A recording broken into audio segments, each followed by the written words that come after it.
to In the Lane, a Miami Heat and NBA podcast hosted by the great people at Anchor and powered by 5 Reasons Sports Network.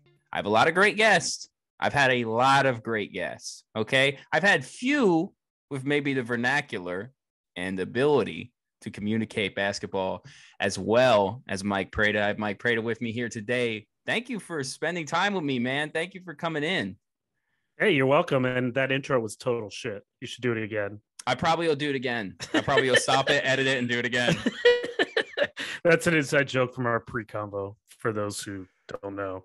But no, that's way too kind what you said. I'm sorry it took you so long to get on here. You reached out to me so long ago, and I was really bad at responding. And it's not like I have a lot going on now, so I feel bad about that. But I'm glad I'm here right now. It's okay, Mike. It's only 5% interest every day you didn't reply. Okay, fair enough. So that's a lot of interest shit. Yeah, it's a lot, brother. It's a lot. Times 90. I'm gonna need it direct deposited tonight. I'll see what I can do. So you have found your way to this very interesting place, right? In journalism, even as you sit right now, you're in a very unique, interesting place. But before we get to those places, right, in order to talk to me the way that me and you communicated on Twitter, right, about the minutia, the details of basketball and what makes a play happen and how players are engaged in actions, you have to really give a shit about basketball. You have to be very passionate for it. Where did you start to develop that passion? Where did you find that place? Yeah, you really... my wife's like, man, do you really have to watch all these games? And I'm like, I mean, do I? Like, it's like a daily conversation. Where did it all start? It's a good question. I think, this is a show where people open up and get vulnerable. And so when I was 16, my dad died in a car, or 15, my dad died in a single car accident. And basketball was one of the things that we shared, the two of us growing up. He would take me to, then it was called USA Arena, just me and him. My mom, we had a great family, but this was like our thing. He was a big Celtics fan. He renounced that fandom because we lived in DC, and we would go together, the two of us, and we would go to watch, Don McLean and Rex Chapman and Juwan Howard, Chris Webber, George Mirasan. George Mirasan is my favorite player. We would go to those games. I was at Game 3 in 1997 when they played the Bulls, and that was kind of our thing. And I maybe like by around the time when he passed, I was sort of going more towards the college game, and I think at that point, like maybe I don't know if I necessarily thought about this consciously until a few years later. And I've written about our relationship on Bullets Forever back in the day. I think I don't remember where that post is, but it felt a little bit like that. Coming back to this was like a way of like kind of remembering him and carrying out something that we shared without necessarily me realizing it. And so I think that maybe is where sort of the drive and the love comes from. I had all the cards growing up. I had like bins and bins. I'd watch as much as I could. I loved the game in the 90s. You see how much I post NBA and NBC shit. But I think at a certain point, maybe a few years after he passed, it sort of came back to me that like I want to kind of, I feel like I was carrying out something of him when he did it. And so I started Bullets Forever sometime in college. I just figured I had gotten into the blog world, just reading a lot of those blogs from people like Tom Ziller, who I worked with for a decade. It was incredible. Matt Bernhardt, Henry Abbott, like kind of at the very pre-Darko. And I just sort of, at the time, SBnation was just a tiny little blog network. And I think I started a blog spot where I would just watch the Wizards all the time. And at some point I just reached out. I was like, hey, you guys need a Wizards blog. Like, what do you think? And it took a little while, and I sort of signed on there, and I got a league pass. I watched the games in college, and it kind of just snowballed from there. I think I caught it at a really good time when it was like right at the beginning of this independent publishing era. In 2009, after I graduated college, the Wizards allowed me and Kyle Weedai, who runs Truth About It. I don't know if that site's still active. They gave us credentials. I did journalism in college. I was editor of the school paper. And I think I got into it that way. And that just how I started. I sort of was like already, it was a weird thing because I'm like this 22, 23-year-old kid out of college covering a team without like, that wasn't my full-time job at the time. I was just covering the team. I was like driving down to training camp, and I didn't know what the hell I was doing. Like, I don't understand. I still to this day, like, I don't understand why some of the writers, including like, Michael Lee was super great to me. Like, why would they were accepting me just like walking to their place like a kid out of college, think I could do what they did, and I couldn't, still can't. But that's kind of how, and it just kind of snowballed from there. I kind of was very lucky to be involved with SBnation at the very beginning. I kind of had got in there, and we tried a lot of stuff at SBnation. We went through 700 different iterations trying to adjust to the web. It was kind of a great place to really develop certain skills of yours, and be free to fail, and learn. So I guess that's kind of how I all got in. But I think if you're asking me like, why do I care so much, it probably goes back to that. What happened? It probably goes back to sort of, I've always loved basketball, but in some way, like sort of, it was a way to sort of stay connected to some memory of my dad, maybe. Yeah, you kind of got me a little bit with a jab where you're talking about how I might open someone up with vulnerability. So let me return the favor, right? When I started this, I was just kind of tweeting, building up fan and Avi accounts, like player Avi Twitter stuff. I'm building it up. My grandfather passed from cancer. He battled it for like 10 years. My father was never. Sorry to hear that. When he passed, it was around that time where it was getting to be real painful for him. So that's kind of how I internalized it. Yeah, absolutely. With my dad, he was never there, like from birth. My stepfather did the best he could, but we never connected. So, I connected with him. That was my male figure. Your grandfather was my grandfather. Yeah. Yeah. And in his will, he wrote it in, he chunked me off some money. He didn't have a lot, but they chunked me off some money. It was a couple like thousands, $3,000 or $4,000. And it literally said, you can't use this for anything but podcast equipment. Like, you can't use it for anything else. He's like, you've been wanting to do this for 5 years, like to try and get into sports media. That's amazing. For a second, I thought you were kidding. And then like, now I'm like, wait, that's actually, wow, that's crazy. Yeah. Like, that's almost resonated like when you started talking. It's like that's like one of those stories that feels like, am I being played at first? And then it's like, it's almost too amazing to be true, too specific to be, or what's the phrase? It has too amazing to, goddamn. Life is stranger than fiction, right? Like, it's one of those. Yeah. Deals. Yeah. That's the word. That's what I was looking for. That's amazing. It's one of those things that's really bittersweet, because I would give it, I'd give it back. And that's all I would think about at the time, where it's like, I don't want this. Like, I don't want any of it. Like, I'd give it all back.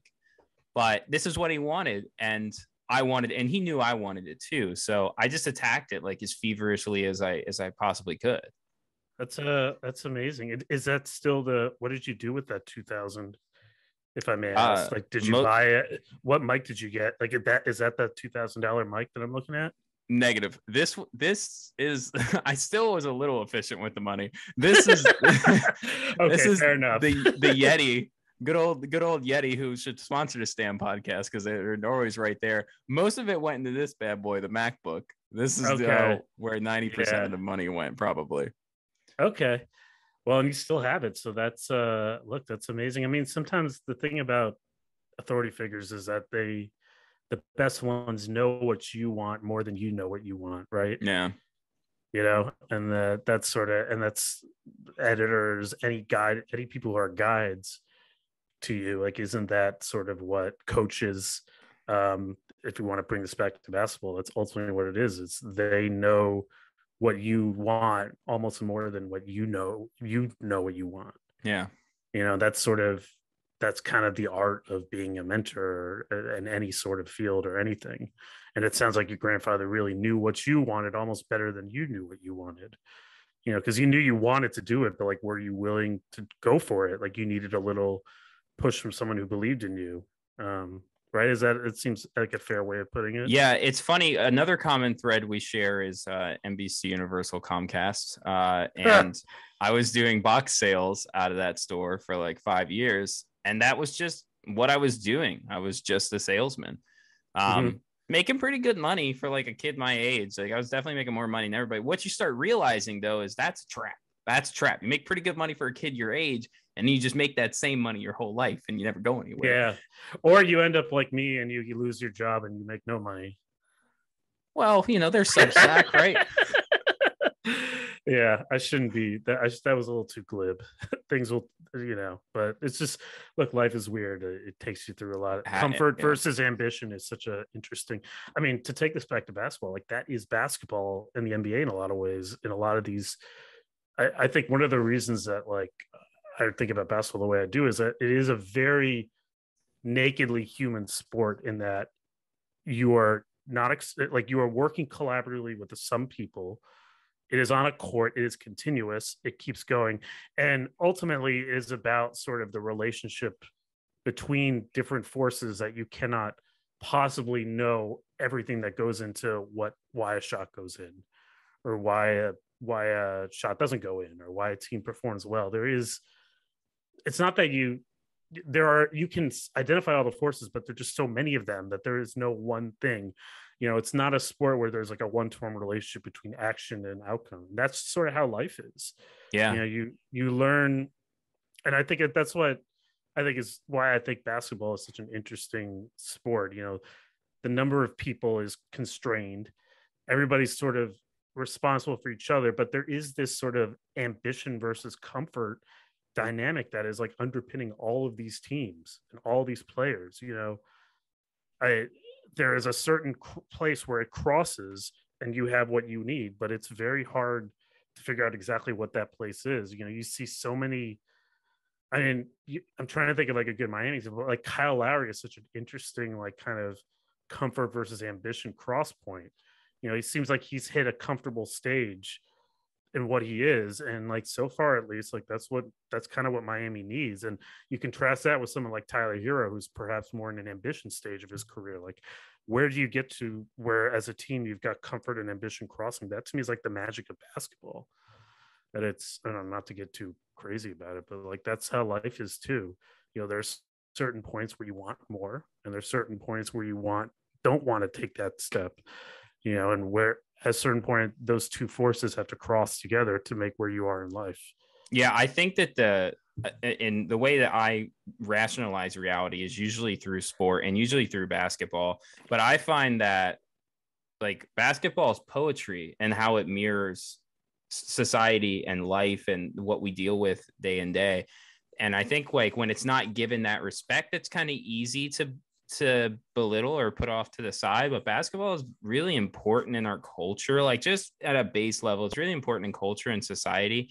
You said something earlier about through finding that cross, but also what's required to build that ambition, what's required to build that comfort is to move away from negative experiences too. So it's like Giannis, for instance. Have you read Miran's book on Giannis? I have read Miran's book. Yeah.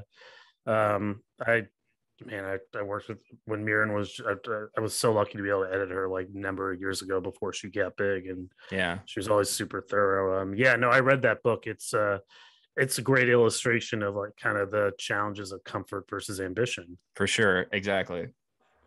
Because I think I know where you're going with this, but you tell me if I'm wrong. He starts off where he has nothing. So like first the objective is to survive. And then as he kind of continues to advance, there are all these points where he could like sort of accept a certain place.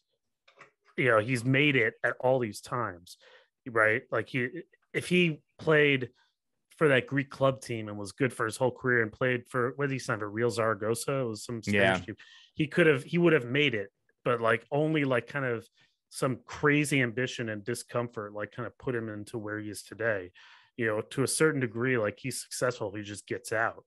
And like, why is it that some players why is it that some players just can never seem comfortable and have that intrinsic motivation? It's just an interesting thing. And the NBA is like a sport where like all the guys that are in the sport that have reached this level have some fucking crazy level of that, like sort of, and that's why I also think it's such a insecure sport. It's a sport that's built on confidence. It's a sport where like all these guys are unhappy all the time, and that like sort Yeah, of the thing that's it coming out. is. It's just amazing. They're starting to get to these places where they can develop some science for it. Even you know Ben Taylor. Even Ben Taylor's Mm-hmm. kind of starting to look into certain things with other guys who that's just dissecting what is basketball IQ, like what is that stuff? What is quick twitch muscles? Like what does that mean to your Yeah, brain yeah. chemistry? It's funny. I don't want to give too much of the book away because it's not coming out for a whole damn year, and I'm not even done yet. But I just finished a chapter on like kind of spatial awareness, and it was in passing, and it's my theory that passing is on an all-time high right now. Like the average passer is better than at any point that they were 20 years ago. Like just if you think about it, like there are so many no look passes that happen over wide periods that we've so badly taken for granted. So like why is that? And like ultimately a lot of it is that we've learned different things about how we map the court. So it's no, and there's I spent a lot of time reading through like vision studies and academic journals, and there's something interesting going on, and it to your point, like it's a lot like kind of we're getting more into this stuff now. So yeah, I know exactly what you mean. Like what, like in a weird way, like kind of I make this analogy in the chapter. I don't want to give too much away, and we'll see if it makes a final edition. Like we call basketball IQ and feel for the game, right? Those are like two terms that we kind of use to Mm-hmm. mean the same thing. One is like a scientific thing, and one is like a total intangible. So how the hell is it that we use the same phrase for the same two very different phrases to describe the same thing? Like that doesn't make any He sense to has the me. fire in his eyes. You know what I mean? All right. Right. He has a certain intelligence that is literally a thing you measure. Uh-huh. But then he has this like anthropomorphous feel for the game. And somehow these two things mean the same thing. I don't know. I just think that's weird. I don't know what to do with. I mean, I don't want to give away too much of what to do with that because that's kind of Yeah, through the you book might be chapter. But breaking like, down what to do with that. yeah, I mean, it's in the chapter, but like, isn't that like it's so weird? Like, what do you do with that? I don't know. And these are the questions I heard partially been asking about, just like basketball IQ, but they were more structuring it around like quick twitch muscles and that kind of stuff. But Right. what is that? What does basketball IQ really relate to as far as like a justifiable action based off of a like a thought, right? Something that comes from a thought. And how do you measure those things? And that's difficult, man. And I think that as we start to progress faster into sports science, some of that stuff can be answered. And I don't know if we ever get to like what makes a guy like Jimmy Butler work in the league. You know what I mean? Somebody who just really probably by circumstance should not be at the place he is. And even his career through the league is so unorthodox. How does he Mm-hmm. find a way to progress and succeed, even though like the guys that you consider to be those all-star ceiling dudes are first round draft picks, lottery picks, right? They have this certain Yeah. path. Well, it's funny. Less so now, I feel like than before. I mean, Nikola Jokic, our last several MVPs, like Nikola Jokic was a second round pick. Right. Giannis was the 15th pick. Uh, I'm sure, like, if you still go by like kind of the most often, it's the number one guys. But I mean, Tyler Hero was the 13th pick, and there is someone who burst on the scene. It seems like we are in an. I don't know if we're drafting better or worse, or if it's just we're developing better, or what it is. But it does feel like there are more players who are drafted lower in the draft who turn out to be these superstars. I Kawhi also Leonard, I feel like there's old basketball mindsets too that stick. yes, Like I heard PJ Tucker today on JJ Redick's podcast, and he's talking about how he got kicked out of the league because nobody knew what to do with him.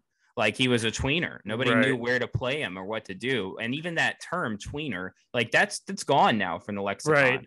So the main premise of this book that I'm almost done with, that's coming out in a year, that like is the game changed way faster than we realized, Mm-hmm. and way quicker and way more dramatically. The analogy I use is often, I think you may have heard this, but it's as if you had the court that we played on, like, even though the court dimensions have not changed, the practical playing surface, i.e., where you can actually put the ball in the basket from Mm-hmm. has basically doubled. If you think about it, from maybe let's say this, it's doubled from 20 years ago, and it's probably 1.5 times as big as it was even 5 years ago. Yeah, Big Three era ball looks completely different than this brand Right. of basketball Miami plays now. Yeah, I mean yeah, I mean that's the thing that's really striking when you watch some of those old games, is that you look at where these guys are standing, and that was a team. That was a team, and I know I posted clips about this before, but that was a team, the Big Three, that was considered a very open team. You know, they played pace and space. They're all standing on top of the 3-point line, never further behind it. You know, they're never running screens like 40 feet from the basket like they do with Damian Lillard. You know, their shooters are, it's not as spread.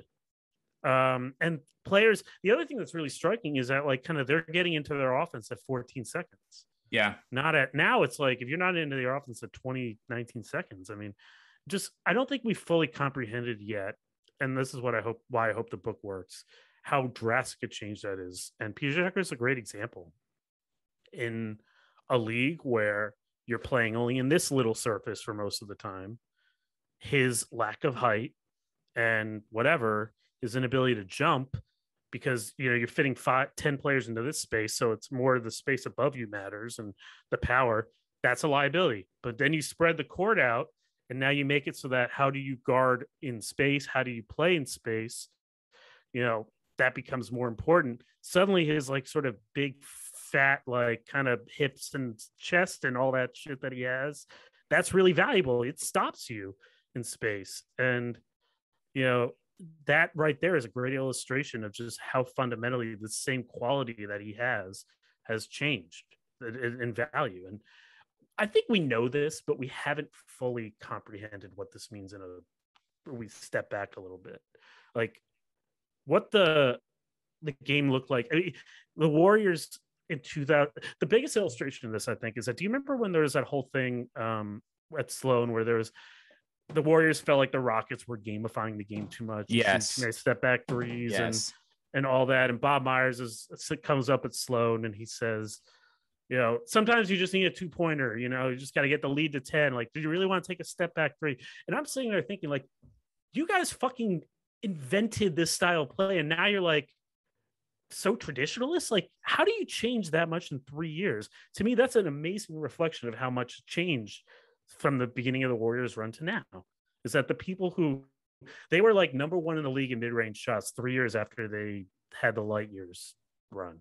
It just goes to show like how much the innovators have become the establishment like so quickly in this league. And I don't think we have a really good sense of what the goal of the book ultimately is. Like, what does that actually mean for all these elements of basketball? You know, what does it mean for superstars? What is a superstar now? What does it mean for positions? Is positionalist really what this is about? What does it mean for like 3-point shooting? Like how do you become a good shooter in this scenario? Like, you know, if you're tasked with taking 10 threes a game and for your entire life you've been trained to take like 2 threes a game max, how do you change your motion so that you can actually get 10 threes a game off? I mean, right. What does it mean for defense? And you know, it's interesting what we're seeing with the fouling now. That going down, like I just think we haven't processed quite yet how drastic a change this is, even relative to most of NBA history. These last 5 years, I think the gameplay has changed more than like since the shot clock came into being. Like that's the last time I think the game has changed so dramatically. Well, even this year, me and you are just watching the Suns and being like, holy shit, they're running offense. Like they're running almost like a half court set offense on the break. Like they're finding a way to do a transition offensive set. What is like, this is so wild to watch happen. Yeah. And this is at a place where if you sat me down, this is why the minds of basketball are so freaking smart. If you sat me down and asked how to, you know, innovate on the game as it is right now, I don't know if I could do it. Where are you on that? Like, do you see more innovation coming inside of the spacing? Do you see a return to like just size? Like, where do you feel the game might be going in its next innovation? It's a good question and one I need to think about before I write this Yeah. conclusion, for sure. I do think what you're seeing this year and what you sort of, I trace a little bit of this back to when the Lakers won the bubble title and they sort of did it with like this gigantic size in LeBron. I do think that we are starting to see, and also what Milwaukee did with like the dunker spot Yeah. Yeah. on the baseline and all that. I do think you're starting to see a renewal of, we're moving a little bit further away from 5 out all the time and finding ways to kind of make it so that there's a threat on inside near the basket. And I think that will change. I don't know if that's going to get offense down necessarily, but I think it'll change the look and feel spacing a little bit. I think one thing that has happened as well this year is the the new rules about foul baiting have been universally considered like this is why free throw shooting is down, because they're getting rid of these bullshit fouls. To me, that I think is almost like they definitely play a role, but I think that's you're attributing too much to them to say that that is the only reason why it feels like there's more physical play this year. To me, the bigger thing that's been happening, and it's happening a little slowly, and I think the last couple of years you haven't really noticed it because without fans and stands, like shooting is just so much easier. Like shooting percentages are down this year, so it's like a more normal environment. I think that players are getting better at in playing one-on-one defense without using their hands. I think they have learned tactics to absorb more force in the chest, in the the success of guys like PJ Tucker, I think, is starting to become replicated around the league at all levels. You know, they have better core muscles. They almost look, the comparison I think about a lot is like a football defensive back. I think there are more of these great defenders look more like they would fit in, you know, covering who's the best receiver in football, DeAndre Hopkins. I don't really watch a lot of football. They almost look like if you line them up against DeAndre Hopkins, that's kind of not that different from the challenge of guarding who's like a really quick player, like a Trey Young. It's not that different from guarding a DeAndre Hopkins. There's a lot of like sort of running with them in space and like kind of pivoting and flipping your hips. I think that more and more players are developing those tactics. And you see a guy like James Harden, who is definitely out of shape and definitely is not getting some of those bullshit calls. Like he had one against Bam the other day that they didn't call where he grabbed the arm. Did you see that one? Yeah. That must have made me very happy. So I obviously they're not calling that. But there are just as many examples of the mechanism by which he drew so many of his fouls is he would get himself into you, and his chest and his hips were so strong, his trunk muscles, that he would just dislodge you and your body would have no choice but to bring your arms down. It's like physically hard for you to leave your arms up while you're trying to move with someone. Like, ever try doing it? Like, you can't do it. I'm just guessing. I certainly can't. You know, it's hard. But players are learning like sort of new techniques to open up their hip muscles and their core muscles, and now they're able to do it better. And so when he drives into you, you can absorb him in the chest and you'll keep your hands up and you won't lose your position the same way.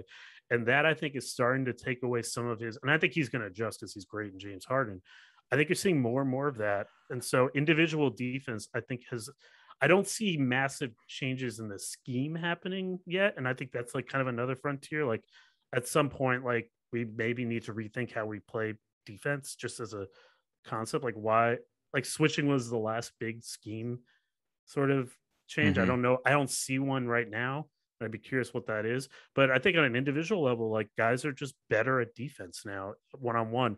For years, the hand checking thing has never been called and people just sort of were able to get away with bad habits. But now I think you look at a lot of these guys, some of the rookies coming out, like who are more native in this sort of way of playing, like Davion Mitchell and Evan Mobley. And so Davion's the guy that I thought of immediately when you're talking about this new defensive technique. Yeah, because he shows it. I mean, I don't, his game might take a while to catch up to some of these dudes like Scotty and Evan Mobley and Jalen Green, but Davion's the guy that I look at where I'm like, I don't know how long those dudes will be in the league, probably a really long time, but Davion will always have a spot on the team throughout, no matter what age he's in, because he's an excellent defender.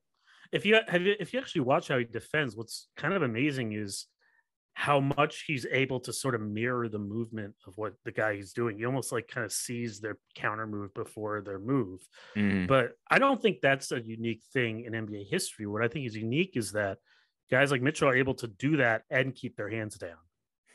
That's a product of some of the new, when you play over this much space, you have to learn how to do that. Like, and I think for a while people were in denial about like, oh, we can't play defense because we can't use our hands, but I think recently they've started to just adjust, and I'm seeing signs of progress. Like, and I think also, I thought about this a little bit around the draft. There's another crack theory of mine, and I thought about it with Mitchell. I feel like the fact that Drew Holiday broke through and won a championship, I think maybe we will look back as like a very important moment in defense, because he has made like playing one-on-one, sort of stick to your man. Like, not only can he do it really well, but he's made it cool. Like, if you listen to all these players talk about, it was striking to me how many guards in this draft were like, yeah, I studied Drew Holiday film. I want to be like Drew Holiday. And like, how many guards would have said that 3 years ago? Like, oh yeah, Drew Holiday is my model. But it would have been Steph or Russ, right? Those are the two guys it would have been. And maybe I'm underestimating to the degree to which like players like Drew Holiday, and I'm just like kind of observing from afar. Players Drew Holiday, they love him. I'm noticing much more of it. Maybe it's just more mainstream now because he just won, but there's something about his style of play that people are trying to replicate. And you have more of these players coming into the league who basically look like defensive backs, and they're just able to kind of keep just moving with people. And I think we're starting to see, and I think we're going to see again, a return to like legitimately modern physical man-to-man defense. We're starting to see that. It's my brand. I mean, that's what I would love to see. It's Miami Heat basketball, isn't it? It really is. This team specifically, I feel like they just kind of pulled my questionnaires and built the perfect team for my brand of basketball. Mm-hmm. Even us missing the threes is kind of like, yeah, well, show to me you can overcome adversity and win in the game. You know what I mean? Like, that's kind of my whole stee. Yeah. I mean, I have concerns about whether they can do this for 82 games. I was famously pretty down on Miami because of that. But yeah, if they stay healthy, I mean, you look at all the guys they have so many guys on their team who are like low to the ground pitbull types. Yeah. Like, you talk about like, why is Jimmy Butler like able to succeed? It's because he can get so low to the ground all the time. He's literally like, I think of him like he's like kind of, you ever like, did you do Pokemon when you were younger? Yeah. So wasn't there like a Pokemon who was like, I just remember always dominating with this one in playing the games where he would like the digger one, the one that come up through the ground. Mm-hmm. Diglett. Yeah. Jimmy Butler is like basketball Diglett. He's just like underneath people. He's so strong like that. And like, that's why he succeeds. Like he can get so low on defense and then just spring out of that. You can't move him. And then on offense, he's like kind of burrowing like underneath you, and then like you have no choice but to back up with him. Yeah. And then he pivots around. That's why it was the guys who he struggles with are like the Giannis's, the Anthony Davis, the guys who are just like, I'm really tall, you don't shoot, I'm just not going to let you get into me, and I'm just going to go like stand with my arms up. Like, that's why those guys I think give him a lot of problems.